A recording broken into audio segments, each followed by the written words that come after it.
Radio Educación presenta El fin justifica a los medios. De las rotativas a la fibra óptica. Radio, prensa, televisión, internet. El fin justifica a los medios. Expresiones mediáticas contemporáneas. Hola, ¿qué tal, amigas, amigos? Qué bueno que están en sintonía con esta revista radiofónica dedicada a la comunicación. Les saluda Graciela Ramírez a nombre de todo el equipo y en compañía de mi querido José Ángel Domínguez. Amigo, ¿cómo estás? Encantado de saludarte, mi querida Graciela, y bueno, pues muy atento a la realidad nacional porque este 28 de abril se llevó a cabo el segundo debate entre las candidatas y el candidato a la presidencia de la República, un evento muy importante.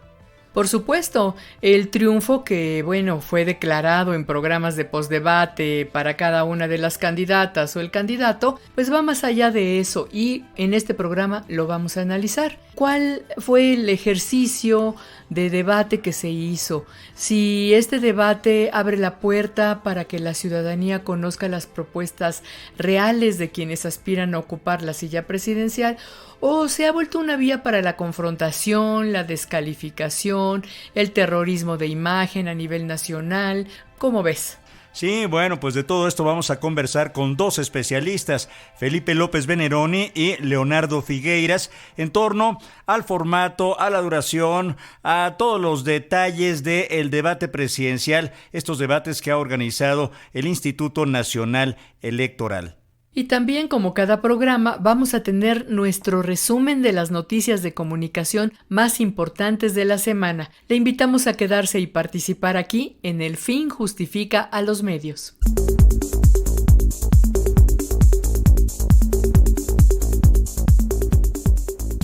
Saludamos con mucho cariño a todas las personas que escuchan El Fin Justifica los Medios y que sabemos que son personas activas e interesadas en el acontecer nacional. Muchas gracias a quienes lo hacen a través de nuestras frecuencias, a través de nuestras emisoras hermanas y por supuesto vía internet. Les recuerdo que pueden escuchar el podcast en nuestras redes sociales y en la página de Radio Educación, es www.e-medioradio.edu.mx/ El Fin Justifica a los Medios. Y aprovechando la oportunidad, los invito a que nos hagan llegar sus comentarios, sus puntos de vista en la red social X, @Radio El Fin, en el Facebook El Fin Justifica a los Medios y el número de WhatsApp para dejar un mensaje es 55 12 33 29 15. Les invitamos ahora a escuchar Notimedios, nuestro recuento de las noticias de comunicación más importantes de esta semana, realizado por nuestra compañera Ángeles Medina.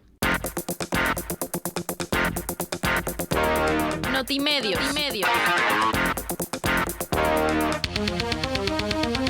La Secretaría de Seguridad y Protección Ciudadana reconoció que en México han sido asesinados 19 periodistas desde 2022. De acuerdo con Luis Rodríguez Bucio, subsecretario de Seguridad, en 2022 se registraron 13 homicidios, en 2023 5 y en lo que va de este 2024 el de Roberto Carlos Figueroa Bustos, quien fue privado de la vida el pasado 26 de abril en Huitzilac, Morelos.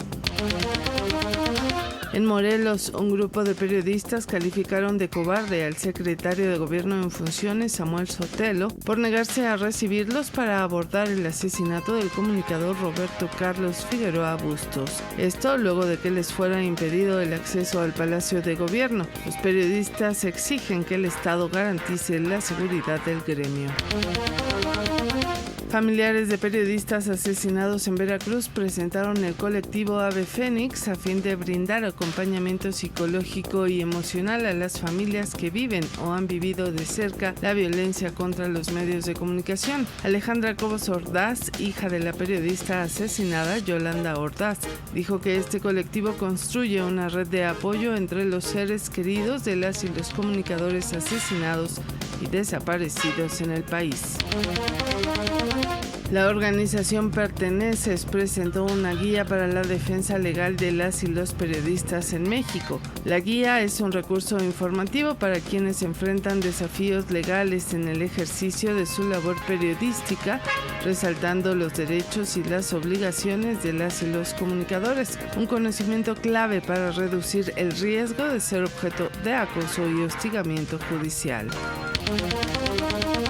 La radio pública de la Universidad Autónoma del Estado de Morelos, Radio UAM, lanzó nuevos contenidos para incluir en su programación los temas de resiliencia, medio ambiente e inclusión. La nueva oferta programática estará disponible a partir del próximo 6 de mayo en sus frecuencias 106.1 de FM en Cuernavaca y 89.7 de FM en Cuautla. Michelle Alejandra Onofre, directora de comunicación universitaria, dijo que la misión de Radio UAM es generar contenidos de alto impacto que promuevan los derechos humanos, la ciencia, la cultura y que propicien el debate público. El Instituto Federal de Telecomunicaciones y la Asociación Mexicana de Data Centers firmaron un convenio de colaboración que establece las bases para trabajar de manera coordinada en promover la transformación digital, el desarrollo del ecosistema digital y las infraestructuras digitales del país mediante el aprovechamiento de las tecnologías de información y comunicación, la alfabetización digital y la cultura de la ciberseguridad. La firma de este acuerdo destaca la importancia de los centros de datos como la base de toda la infraestructura digital, pues son motores fundamentales de la transformación digital. En noticias internacionales, fiscales iraníes presentaron cargos penales contra periodistas y activistas tras un informe de la BBC en el que señala que presuntas fuerzas de seguridad agredieron sexualmente y asesinaron a una niña de 16 años durante las protestas por la muerte de Masha Amini en 2022. La muerte de Nika Shakarami también provocó indignación generalizada en ese momento, pero las autoridades aseguraron que murió al caer de un edificio alto, lo cual fue negado por su familia, quienes además señalaron que Nika Shakarami fue golpeada. Ahora, tras este informe, la Fiscalía de Teherán presentó la causa penal contra periodistas y activistas con cargos que incluyen difusión de mentiras y propaganda contra el sistema. Hasta aquí las noticias de comunicación más importantes en esta semana. Le invitamos a que consulte la sección completa en nuestras redes sociales.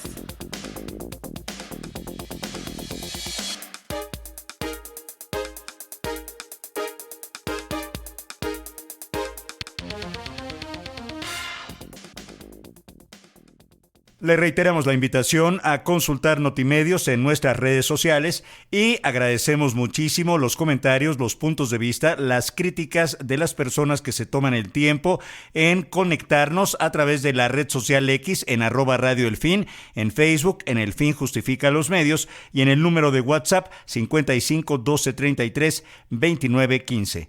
Continuamos. La entrevista.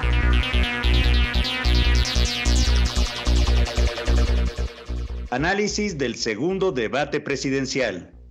Después del segundo debate presidencial que se realizó este 28 de abril, la discusión entre partidos políticos y la guerra de resultados sobre las encuestas se trasladó a las redes sociales y a los medios de comunicación.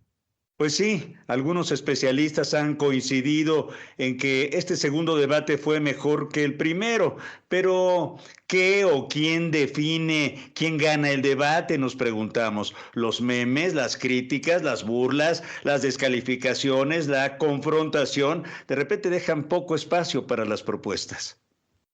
Hablamos de 2 horas de debate y de un formato poco operativo para compartir propuestas o profundizar en algún tema. Pero para hablar sobre este segundo debate presidencial, su formato y resultados, están con nosotros 2 amigos de este programa. Tenemos al doctor Leonardo Figueiras, profesor de tiempo completo en la Facultad de Ciencias Políticas y Sociales de la UNAM, y al doctor Felipe López Veneroni, doctor en Teoría Política y Social de la Universidad de Cambridge en Gran Bretaña y profesor también en la Facultad de Ciencias Políticas y Sociales de la UNAM. Bienvenidos ambos, muchas gracias por estar aquí.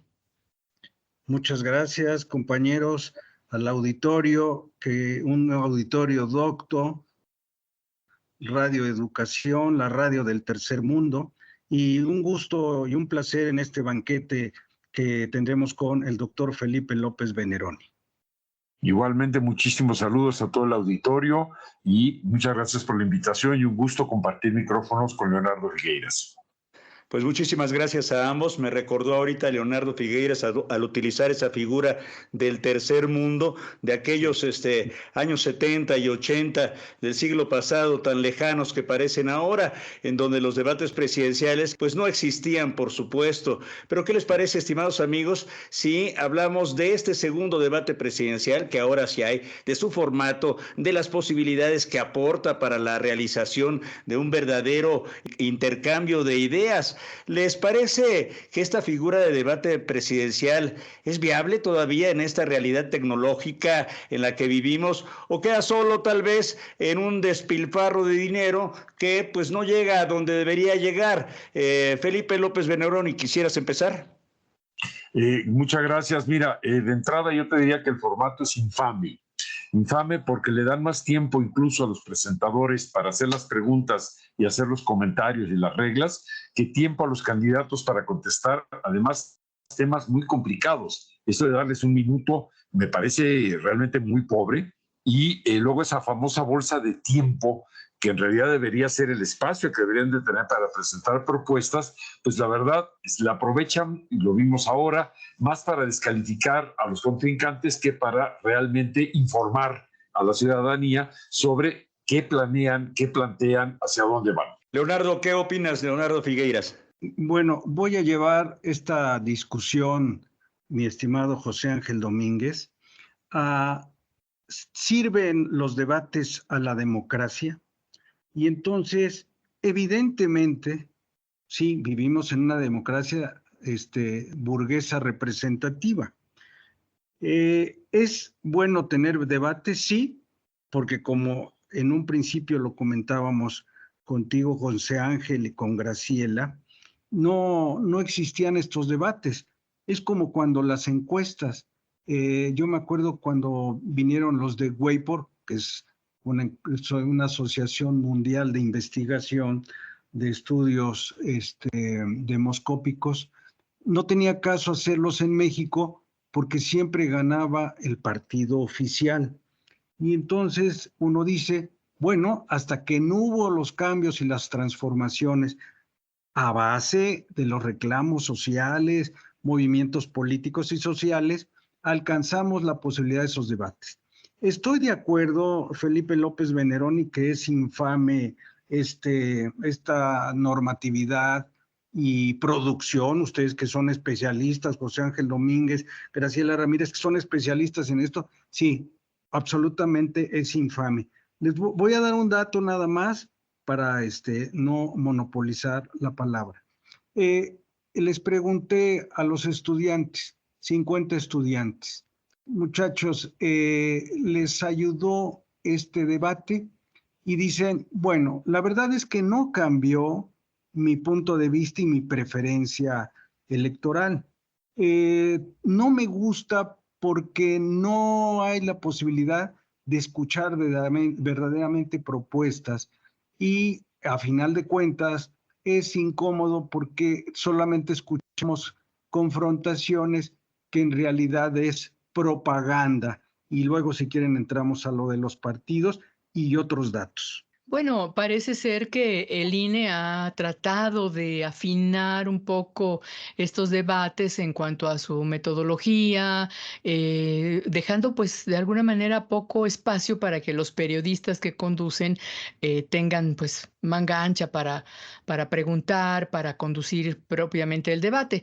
Pero yo creo que pues les faltó algo de control ahí, ¿no? Porque por un lado los tiempos, como dicen ustedes, por otro lado reglas como por ejemplo la de no agredir con insultos o descalificaciones a otros candidatos, que a mí me parece que deberían de ser una regla de urbanidad con la que se llevaran a cabo los debates. ¿Ustedes qué piensan? Porque de pronto este último debate pues sí fue muy pues desagradable, ¿no? Por el nivel que tuvo con respecto a estas descalificaciones. Pues si me autorizan, yo comentaría lo siguiente. Hubo momentos del debate en que ya no me quedó claro si estaba frente a una candidata, concretamente me refiero a Xochitl, que entiendo por qué hizo lo que hizo, tenía que necesariamente ganar un poco de presencia después del primer debate, pero ya no me quedó claro si estábamos ante una candidata o ante un agente del Ministerio Público conduciendo un interrogatorio judicial.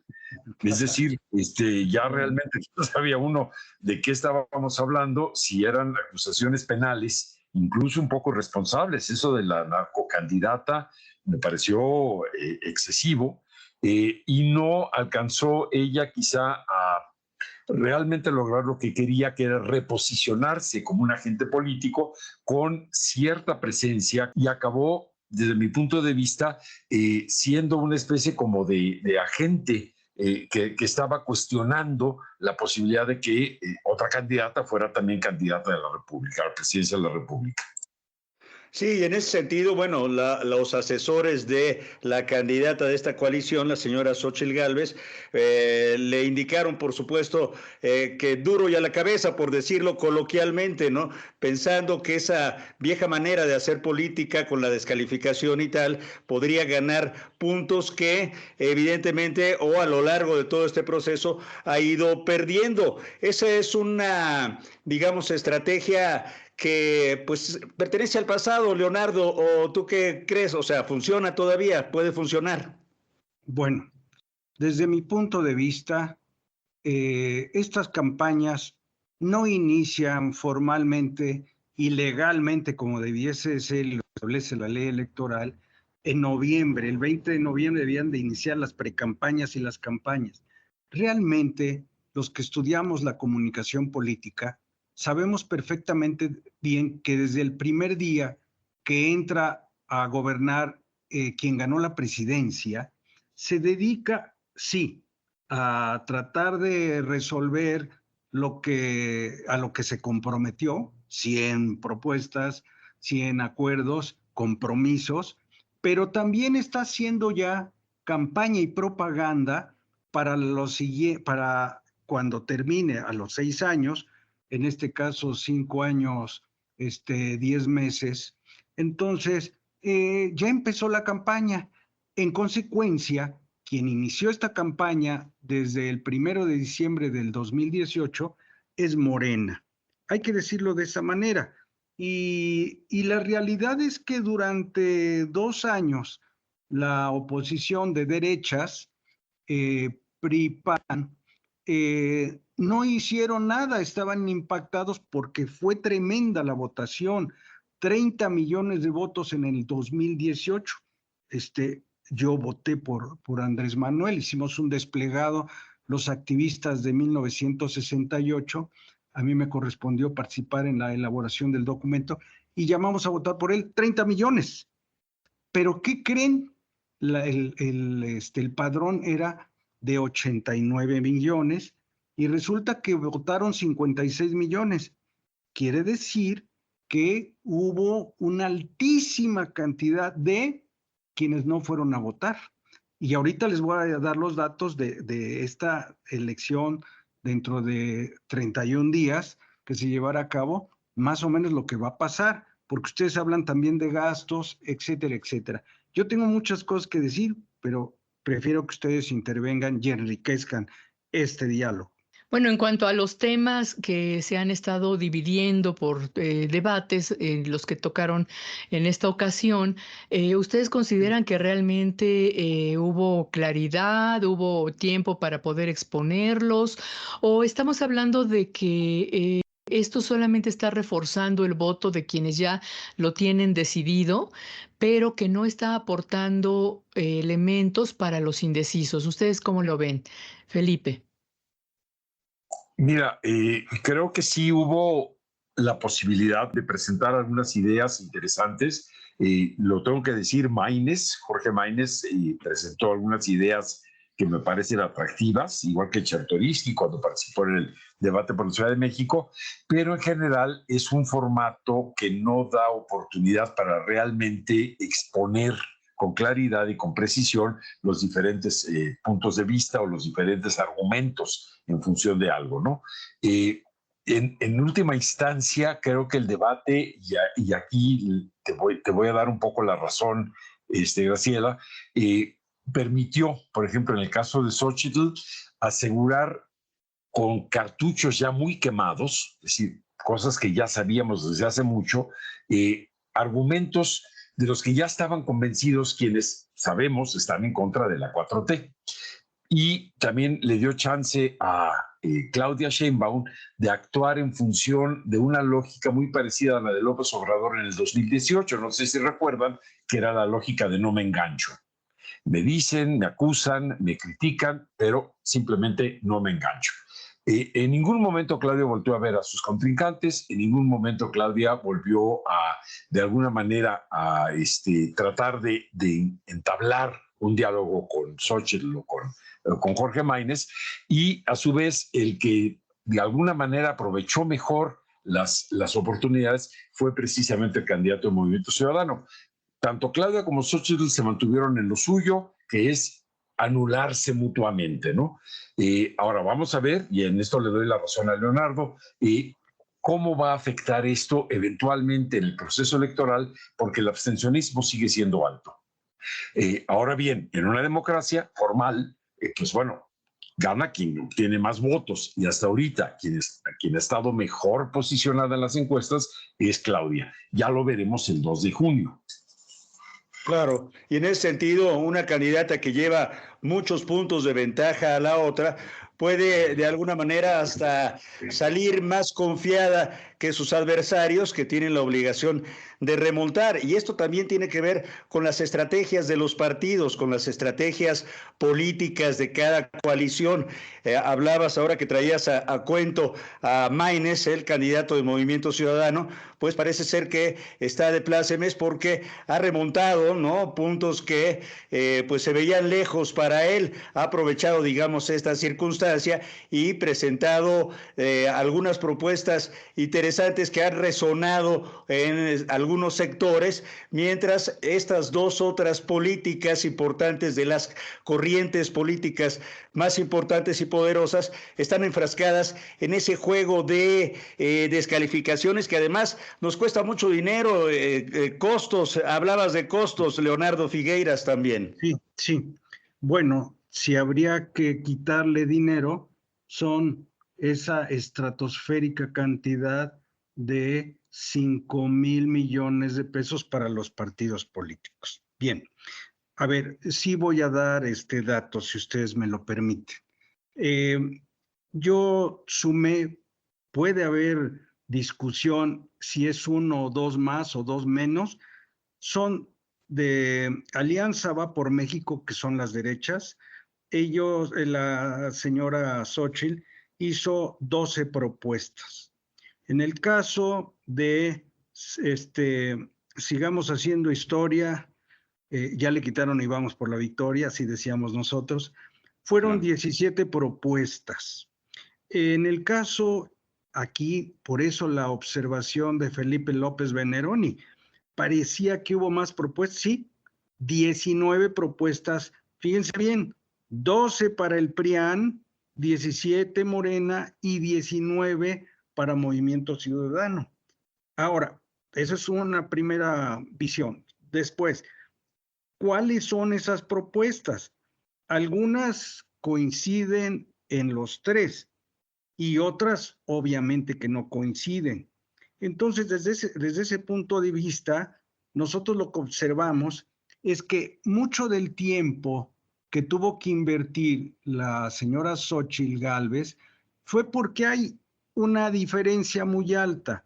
Están hablándose de 17 puntos de diferencia.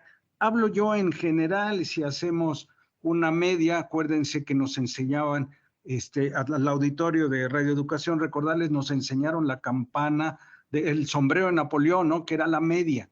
La media de las encuestas hablan que hay 17 puntos de diferencia. No va a haber la posibilidad de que remonte esto los partidos de la derecha, PRI y PAN. Conste que no he hablado del PRD, pero sé que va en esa alianza.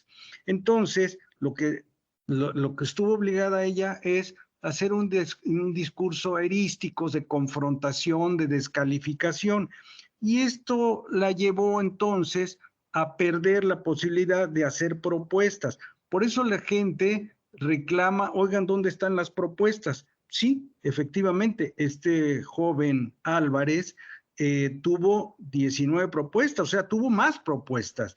La ciudadanía lo que quiere son propuestas, por supuesto. La ciudadanía lo que quiere, en general. Ahora, ¿quién es la ciudadanía? También esa es otra discusión. Lo digo desde ahora, yo pienso que va a haber, si tenemos nosotros 99 millones en el padrón electoral, estamos hablando que fácilmente el 50% no va a ir a votar. No les importa por distintas razones. Oye, pero cuando hablas de propuestas, mi estimado Leonardo Figueiras, Felipe López Veneroni, yo creo que también la ciudadanía quiere propuestas realistas, porque hubo unas francamente disparatadas, Felipe, ¿no? Bueno, sí, mira, me da pena decirlo porque van a pensar que estoy cargado de un lado, pero la verdad, por ejemplo, la idea de que ¿cómo se llama? Esta cuestión de Dos Bocas, la refinería de Dos Bocas no produce un barril de petróleo, pues no, las refinerías no producen barriles de petróleo, procesan petróleo para hacer gasolinas, pero bueno, es un ejemplo. Lo del lago de Texcoco, que también es un fondo de lago salobre, no se puede almacenar agua dulce ahí para consumo humano, y esta idea de que vamos a quitarle los impuestos a la gente que gane menos de 15,000 pesos, pues es dejar que dejen de pagar impuestos, pues el 80% de la población que está en posición económicamente activa. Es decir, sí fueron aquí unas ideas medio difíciles de digerir y de entender. Creo que el problema aquí, más que nada, era esta idea de Jorge Castañeda, analista político, etcétera, que él tiene esta lógica de decir los debates no son para hacer propuestas, sino son para acabar con el adversario, para destruir al adversario. Y esta visión de la política, que parecería que le daría la razón a Milei y a Trump, es precisamente la que habría que contrarrestar en una cultura democrática. Tiene razón Leonardo, hay una gran decepción en términos poblacionales respecto de la democracia representativa. ¿Hacia dónde nos está llevando esta democracia y qué sentido tiene participar cuando de alguna manera sentimos que estas propuestas no son viables o simplemente no alcanzan realmente a conectar con el electorado? El programa de hoy está dedicado al análisis del segundo debate presidencial con dos especialistas en el tema y grandes amigos de la radio pública, Leonardo Figueiras y Felipe López Veneroni. Si usted está interesado, por favor, póngase en contacto. En El Fin Justifica a los Medios nos interesa muchísimo su punto de vista. Entra en comunicación mandando un correo a elfinjustifica@yahoo.com.mx. Y por supuesto a través de Facebook nos encuentras como El Fin Justifica a los Medios y en Twitter como @Radio El Fin. Haz tuyo este espacio dedicado a la comunicación.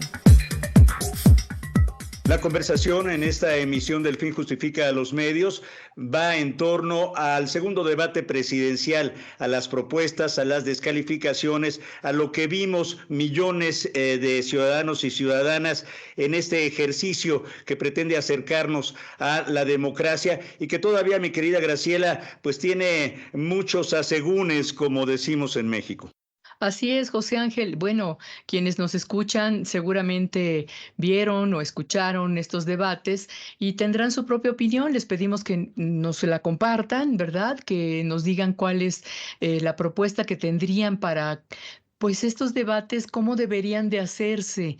Yo creo que podríamos hacer un ejercicio aquí más adelante, si tuviésemos la oportunidad de decir cómo se deberían de hacer los debates, porque no es fácil, ¿verdad? Hemos visto también en los programas de opinión, de entrevistas en los medios, que es difícil convocar a personas que tengan distintos puntos de vista para debatir en un programa. Casi siempre lo evitan, buscan tener gente que más o menos comparte la opinión y no hay como mucha expertise en cuanto a conducir este tipo de debates. Yo recuerdo hace muchos años este debate que hubo conducido por López Dóriga entre a López Obrador y Fernández de Ceballos, que es memorable e histórico, que ese yo me parece que es un ejemplo muy claro de lo que sí es un debate, ¿no? Pero es difícil tenerlo en estos ámbitos del control que se hace para poder debatir de manera equilibrada y equitativa, según las reglas del Instituto Nacional Electoral. Entonces, pues estamos hablando de que estos debates no son lo que quisiéramos, lo que esperaría la ciudadanía, lo que nos pueda dar los elementos para poder pues decidir nuestro voto. Y sin embargo, lo que viene después de estos debates, que son un montón de programas de opinión, ¿no? O sea, los postdebates llamados, estos yo creo que influyen también grandemente, ¿no? Ustedes tuvieron oportunidad de ver algunos de estos, todos los canales lo tuvieron, incluso los espacios en Internet, redes sociales. ¿Qué opinan de estos espacios y cuáles son los que tuvieron oportunidad de ver? Hay una diferencia entre el primer debate y este segundo del 28 de abril del 2024, en donde aumentaron los que vieron este debate en 2.5 millones. O sea, el domingo que pasó, 28 de abril, vieron este debate 16.1 millones de personas. La fuente es el Instituto Nacional Electoral, a través de su consejera Carla Humphrey. Pero hay otra cosa que sí quiero decirles, y ustedes los felicito, Graciela y José Ángel, porque no nos preguntaron, yo estaba esperando que preguntaran algo así y no lo hicieron.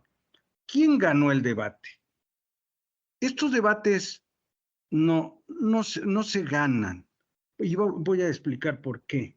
En realidad es un falso concepto lo de ganadores, porque quien lo va a determinar van a ser las urnas, son los ciudadanos. Es un ejercicio de persuasión, es un ejercicio de comunicación política para persuadir a los ciudadanos. Obviamente, yo encuentro sí una crítica a los tres, y sobre todo a Claudia Sheinbaum. No hay un ápice de autocrítica de Morena. Yo he observado muchas políticas con las que coincido socialmente con López Obrador, pero también estoy en contra de una serie de decisiones, incluso violentando los acuerdos que tuvimos en el Castillo de Chapultepec, en donde él había dicho que se comprometía a una guardia civil y no a un empoderamiento de las Fuerzas Armadas en este país.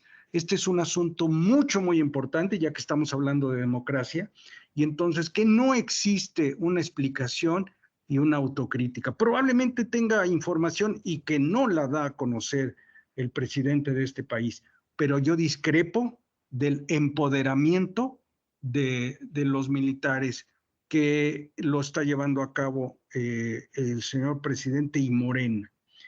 Por otro lado, los medios tradicionales tienen intereses y, por supuesto, llaman a quienes les conviene así. Obviamente, si van los representantes de los partidos, no hacen ningún análisis. No hay ningún análisis en todos estos llamados, entre comillas, postdebate, porque lo que van a hacer es propaganda por sus partidos. Y entonces no existe análisis, no hay elementos. A lo mejor hay alguna idea, pero eso es intrascendente porque se pierde en este conflicto de que es una confrontación a final de cuentas, y entonces por eso se deja de lado las propuestas y las reflexiones. Entonces, esos intereses de los medios tradicionales pues llevan a hacer ese tipo de mesas. Ahorita estamos haciendo un intento de un ejercicio de dar elementos para el análisis de nuestro docto auditorio, de nuestro auditorio de radioeducación. Y por supuesto que has tocado puntos muy importantes como el de la autocrítica, Leonardo. Se agradecería un poco en todos los ámbitos de la vida nacional. Otra palabra clave es propaganda, por supuesto, porque no hay debate sino propaganda. Y en torno al formato, Felipe, estas preguntas ciudadanas que también dejaron mucho que desear, que están como muy cuchareadas, muy filtradas. No sé cuál sea tu punto de vista. Mira, este es un punto interesante porque efectivamente parecía que eran como guioncitos muy bien armados que no mostraban una espontaneidad pública. Coincido con Leonardo en que efectivamente el partido que tiene hasta ahorita el mayor número de puntos, que es Morena, digamos, muy económico con la autocrítica, y hay muchas cosas que se prometieron, por ejemplo, en el Tren Maya, de que no iban a tirar un solo árbol, y resulta que sí hubo una devastación grave en la zona del sureste. Pero volvemos a este tema fundamental. ¿Cuál es la percepción ciudadana de lo que han sido los saldos de gobierno, tanto de las derechas como de, en este caso, Morena, que yo no me atrevo a decir que es un partido de izquierda, y no sé si ahí coincida Leonardo? Me parece que Morena ha jugado un juego muy interesante, digamos, sí orientado hacia el beneficio social, pero no necesariamente tiene políticas de izquierda. Ahora bien, estas preguntas que tú comentas sí tenían una estructura como prearmadas, y realmente no me parece que representen las dudas, las inquietudes, los intereses de una parte importante de la ciudadanía. No olvidar que estamos en un contexto donde hay una tensión discursiva muy fuerte entre quienes de plano descalifican totalmente a la 4T y quienes la aplauden y digamos, hacen una apología total de la 4T. En realidad estamos en una situación en la que parecería que se ha llevado a una condición de extremo. O votas por uno o votas por otro. Y creo que la importancia de estos debates pudiera ser este espíritu de clarificar semánticamente de qué estamos hablando. Uno de los temas fundamentales, por ejemplo, es el del agua, que es uno de los asuntos que más nos deben de preocupar como ciudadanos, y está mucho más allá de una cuestión ideológica. Hubo pocas propuestas, ahí sí, Movimiento Ciudadano tuvo más propuestas que los otros dos partidos, pero me parece que no alcanzó el debate realmente a reflejar los intereses, las inquietudes, los problemas que percibe la ciudadanía. Entonces, ahí hay un tema, por ejemplo, de términos de tiempo. Yo sería más, digamos, partidario de que tuviera cada candidato 5 minutos iniciales, sin interrupción de los otros, para poder presentar estas propuestas de acuerdo a los temas que se van a debatir, y después que sí se abriera un tiempo para poder cuestionar a uno y a otro. Pero la verdad, como está diseñado el debate, es que no alcanza realmente ningún candidato a explicar con seriedad y con profundidad ninguna de las opciones, ni siquiera las respuestas a las preguntas que hacían estos ciudadanos.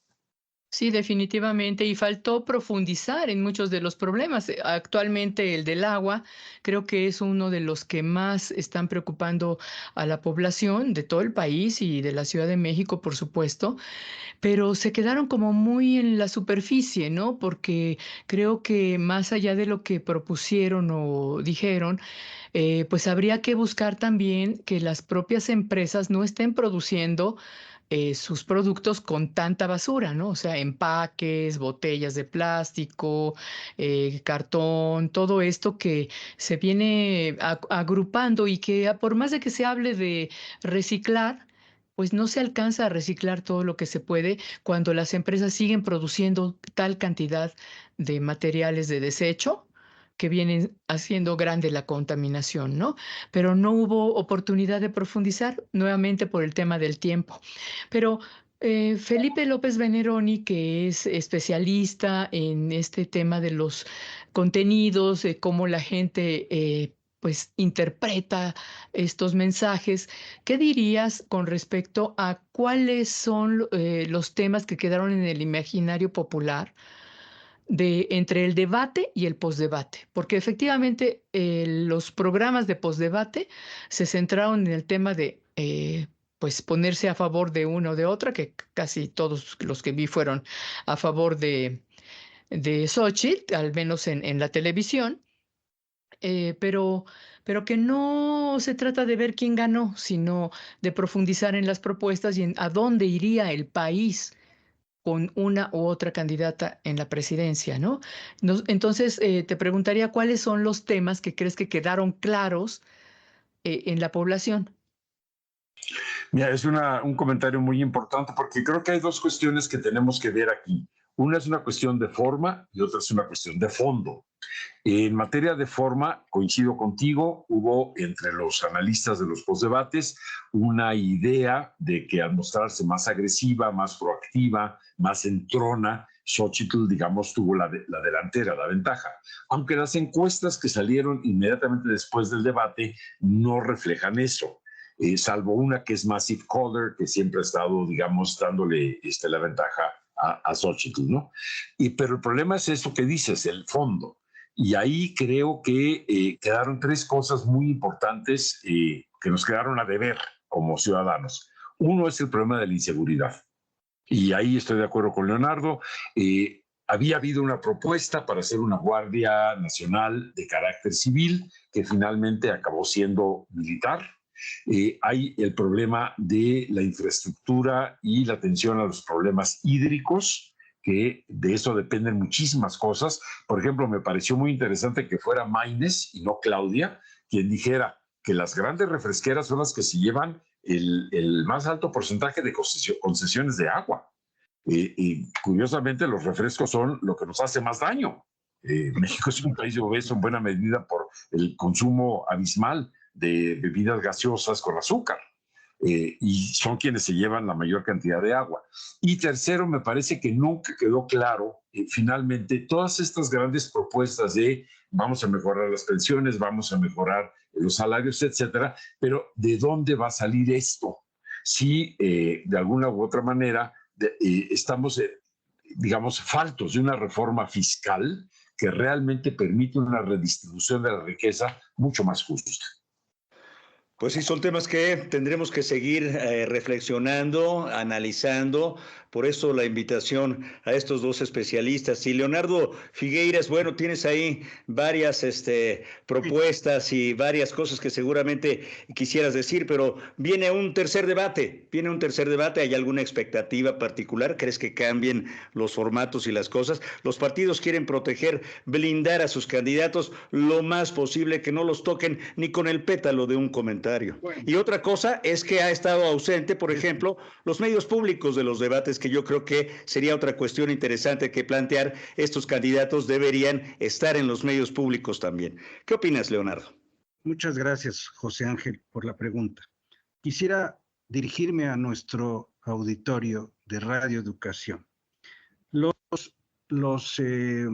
aspirantes a la presidencia de la República, lo primero que tendrían que estar pensando es que si son creíbles ellos, si tienen una trayectoria de honestidad, ya vimos que se combatieron mutuamente, si hay una empatía con los auditorios, parece ser que no, si hay una capacidad de comunicación, si hay un servicio al interés público con valores sociales, es muy importante esto, si tiene la habilidad para identificar problemas y una capacidad intelectual para resolverlos, que son dos momentos importantísimos.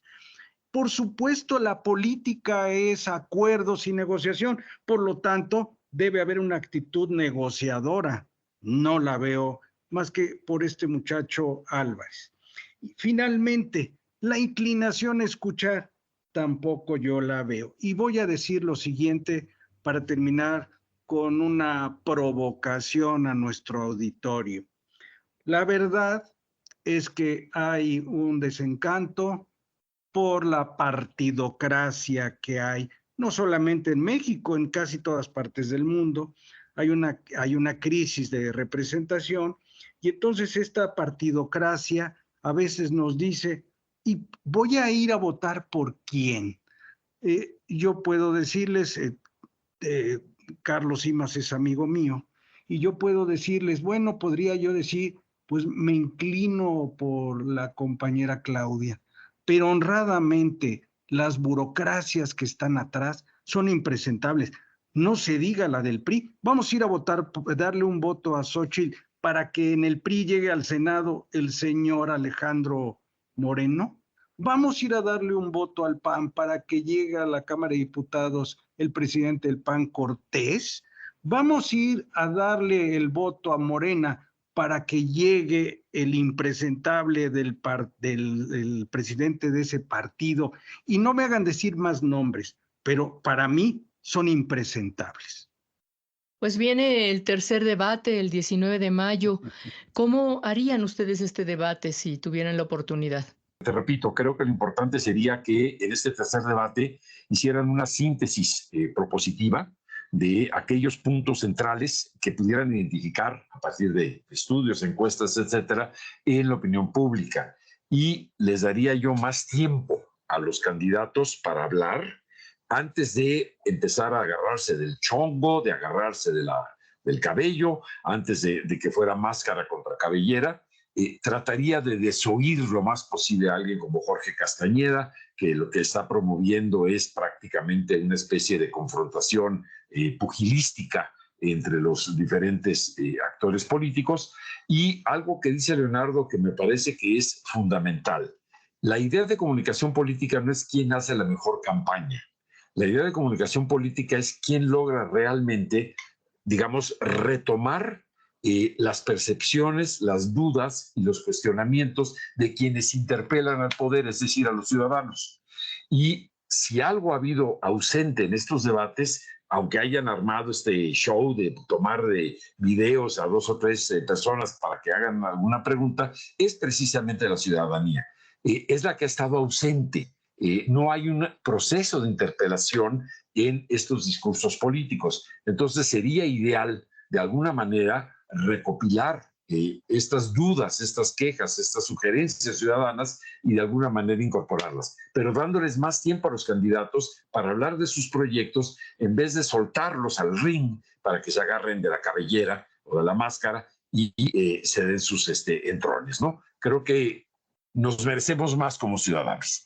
En un minuto, mi estimado Leonardo Figueiras, ¿cómo despides? Te agradecemos muchísimo, Felipe López Veneroni, por tu reflexión, por tu invitación, por tu claridad y por habernos acompañado en esta emisión. Y cerramos contigo, Leonardo, ¿cómo cierras? Como siempre, ahí claridoso y explosivo, venga. Muchas gracias, Graciela Ramírez y José Ángel Domínguez, muchas gracias por la invitación. Nuestra sociedad no está debidamente informada. Nuestra sociedad no tiene una cultura política cívica. Nuestra sociedad, aunque la Constitución establece ciudadanías y derechos y demás, la verdad es que la ciudadanía no ejerce con conocimiento lo que está sucediendo. Por eso es que digo, el 50% de abstencionismo al que vamos, así de grave es. Tendríamos, y aquí coincido con Felipe López Veneroni, tendríamos nosotros que, y los partidos, o sea, si nosotros fuéramos spin doctors, estaríamos diciéndole, diríjanse a las personas, construyan cultura política, adquieran credibilidad, porque sus discursos solamente son de defensa de intereses partidocráticos y han dejado fuera a la ciudadanía. Pues ya veremos la votación, qué es lo que dice.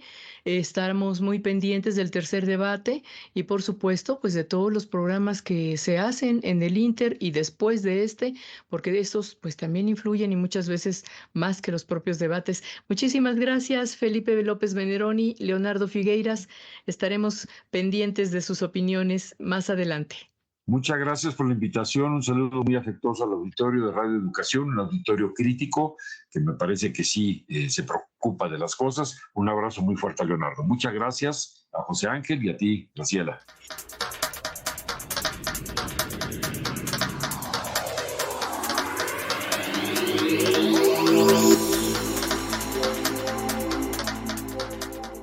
Esperamos que les haya gustado el programa de hoy. Cuéntenos sus opiniones sobre el debate. Aquí estamos en nuestras redes sociales. Nos encuentran en X como @Radio El Fin, en Facebook como El Fin Justifica a los Medios y nuestro podcast está en www.e-medioradio.edu.mx/El Fin Justifica a los Medios. Muchas gracias por su compañía. Hasta la próxima.